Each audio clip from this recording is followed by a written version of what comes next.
welcome back to Rue's Life. And I'm in the polytunnel and I'm here today to talk about onions.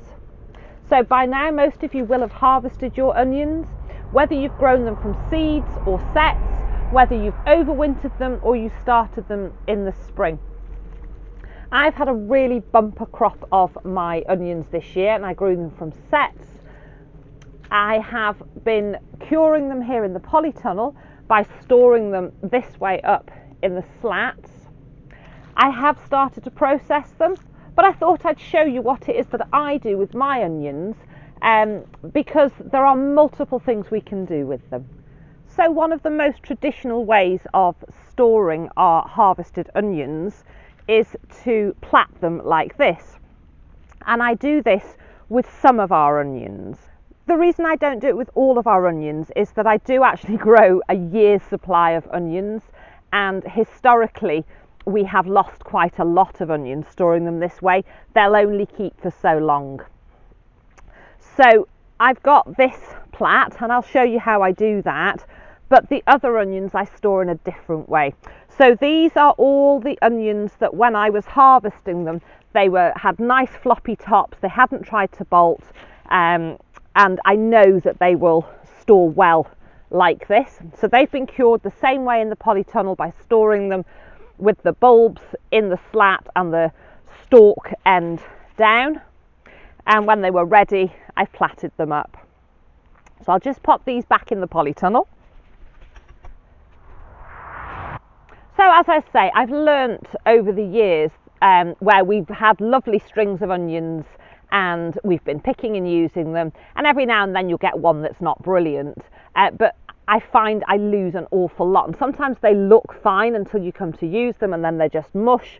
Sometimes they actually start to mush and drip and smell, and then they start to affect the other onions. So I personally find that I'm only going to store a few of the onions that I'm going to use over the coming weeks and months in a plat like that. The rest of my onions, I start processing them out here, and I'm going to show you the whole process out here today, but normally most of this is done out here in the garden, and then I take them across and the rest is done in the kitchen. So the rest of my onions I will actually chop and freeze, and then I'm guaranteed that I've got onions, and I chop them in various stages, and again I'll walk you through that. So the first thing I'm going to show you is how I plat them. Again, there's many different ways of doing this. I personally don't use any string, I just use the stalk of the onion. So I'll show you how I do that first. So the way that I plat my onions is I'll start with one, and you can either do white or red or a mix of both, it really doesn't matter. But I like to make sure that they're onions that have got the good long stalks, and basically I start with 3 and I start to form my plat, and then as I pull, so I'll plat to start with, get it going, and then as I pull it over I find another onion and I'll lay it down, and then the next one I lay another onion in, and I just repeat that process right the way along, adding in an onion each time that I put my plat across. I'm hoping that this is making sense. So let's find another one. Now I'm not going to continue this plat because I've already done the amount that I wanted, but I just wanted to show you, and then you just keep going for as long as you want to, and when you finish you just plat the end of the stalks, and then you've got your platted onion which will hang. But as I say, I'm not going to do that with these because I've already made my plat. So what I do next, these things I would normally have in my kitchen. So the first phase is normally done here at the plot, and that's simply to take my onion, peel off any of the outer leaves that are a bit soily, pull off the roots from the end, and then either pull or cut the top.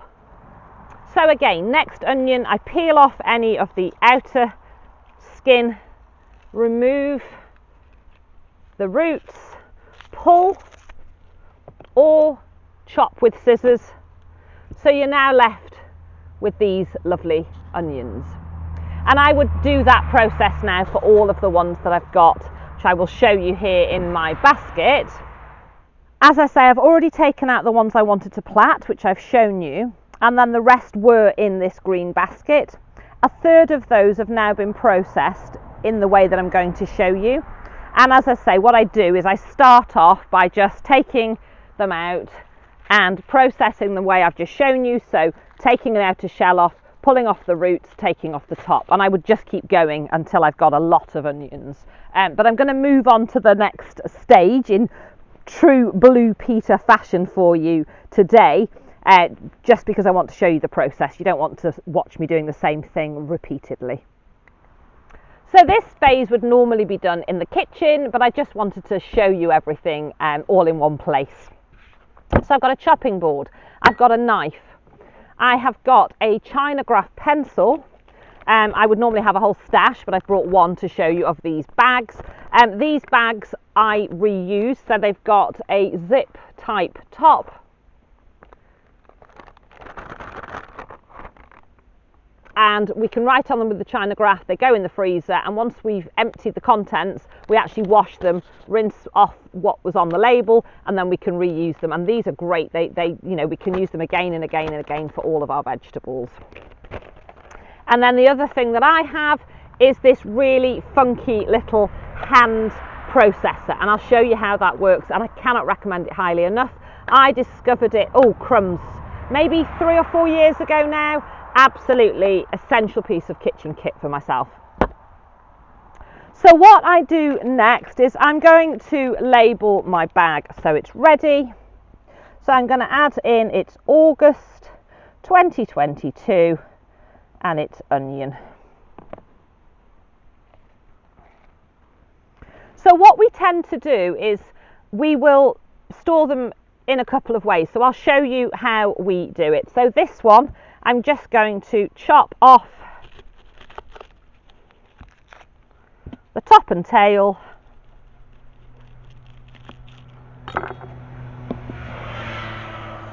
peel off that crispy outer,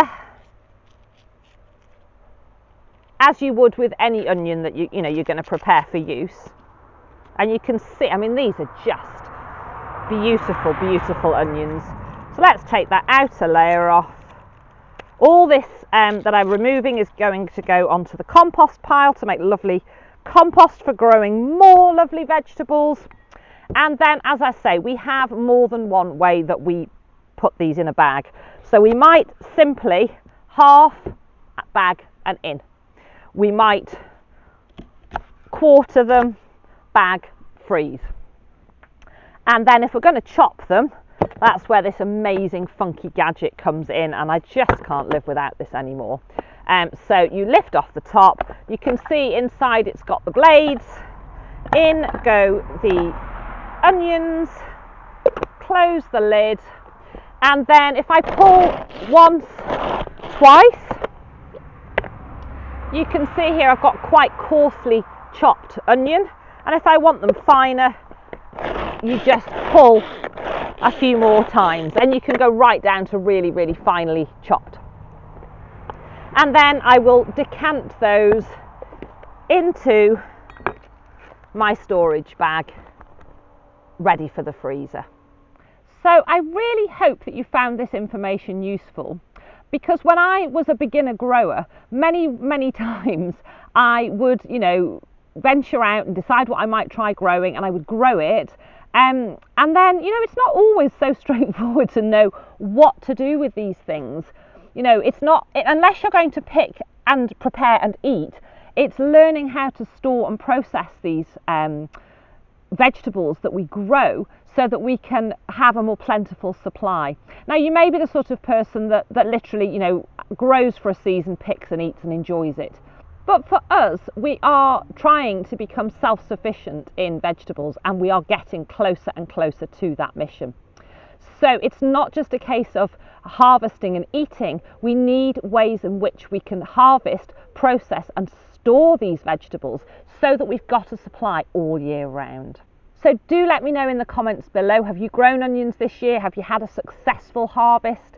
And how do you process yours? Do you just grow enough to eat for a few weeks, or are you trying to become self-sufficient? And if so, how do you store yours? Thank you so much for watching. Take care, and I'll see you all again soon.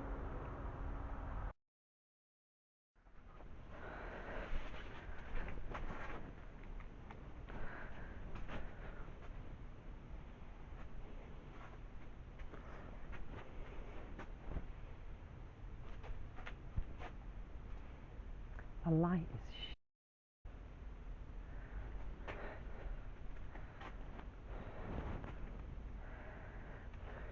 try it from this angle. Right, switch off because you've hardly any. Closer to self-sufficiency in our road. So do let me know in the comments below what varieties